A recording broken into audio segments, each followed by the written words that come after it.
controlled. So you would say these are sort of the suburb areas of the main villages and towns and cities that the Palestinians live in. And areas A are where Palestinians are in higher densely populated areas. So these are their concentrated areas, cities and towns and villages.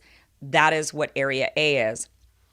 So, and we will get into in future segments the issues surrounding areas A, B, and C, because there's a lot of issues about building permits, expansion, and there's a lot there. So that's in a different segment. But for this, you fundamentally understand that Area A, there are no Israeli soldiers inside Areas A. This is controlled and secured and patrolled by the Palestinians, by the Palestinian Authority only.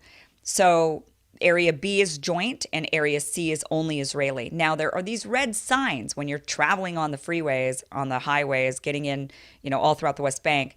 Any road that leads to an Area A, for the most part, this road is going to contain these big red signs.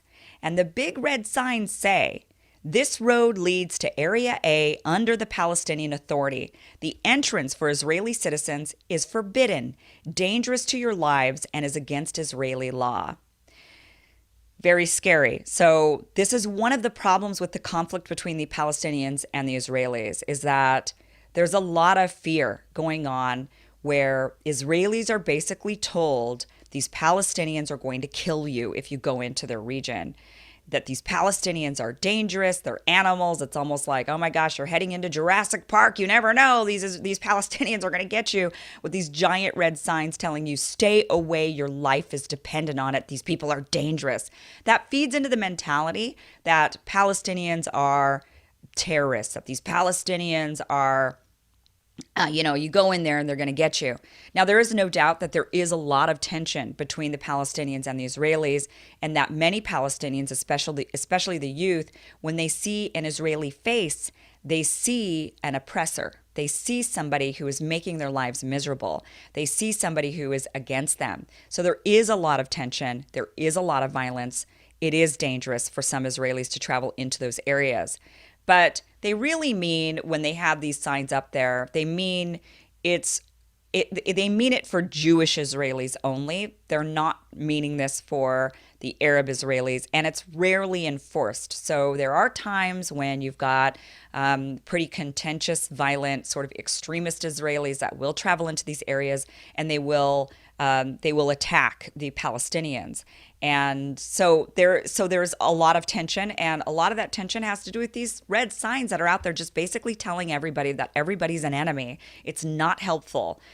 So you see these red signs everywhere all throughout the West Bank leading into any of the Palestinian areas. Now imagine that as a Palestinian. This land is supposed to be yours. It's the West Bank. That is your designated area according to international law. And throughout your designated area, you've got roads you're not allowed to be on. And all along other roads, you've got signs that are telling people to stay away from you because you're dangerous. This is psychologically very damaging to the Palestinians, and it's definitely not leading to peace. Now let's talk about the identification system. Now this is where things get pretty rough.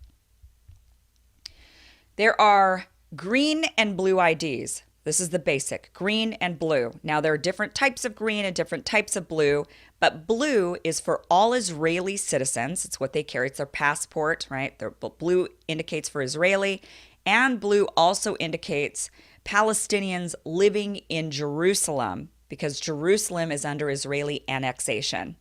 So Jerusalemites is what they're called, and Israelis all get blue identifications, but they get different ones from one another. Now, green is for people living in Gaza and people living in the West Bank. And again, they're two separate different IDs, but they're both green. So blue, if you're an Israeli citizen, you have free reign. You can travel anywhere. You can go anywhere throughout the West Bank, except into those areas A where there's those big red signs. You're allowed to go to obviously all throughout Israel. You're able to go anywhere throughout Jerusalem, and you can fly in and out of Tel Aviv. You have full freedom of movement minus those areas A. Of course, however, if you're well, that's basically it. So if you're an Arab Israeli, then you really have free reign because you're able to go. If you're one of those minorities, then you're able to go anywhere, including into those Area A's, without fear and without anybody stopping you. However, those blue identifications for Israelis do have a different numbering system and do indicate those who are Arab Israelis. So, Arab Israelis have a different set of rules. There's a bit of segregation going on the Israeli side of the wall, and Arab Israelis are treated a bit differently than Jewish Israelis, or even Bedouin Israelis, and there's other minority groups inside of Israel, but Arab Israelis are given a separate identification. Once somebody's looking at it, they know this person is Arab.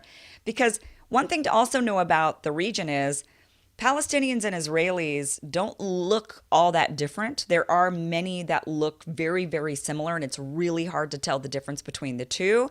There are very light colored Palestinians with blue eyes and blonde hair, or very light hair with very pale skin.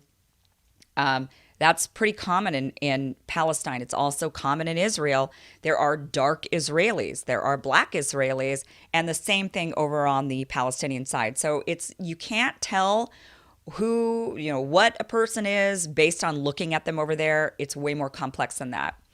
So the green cards, the green identification.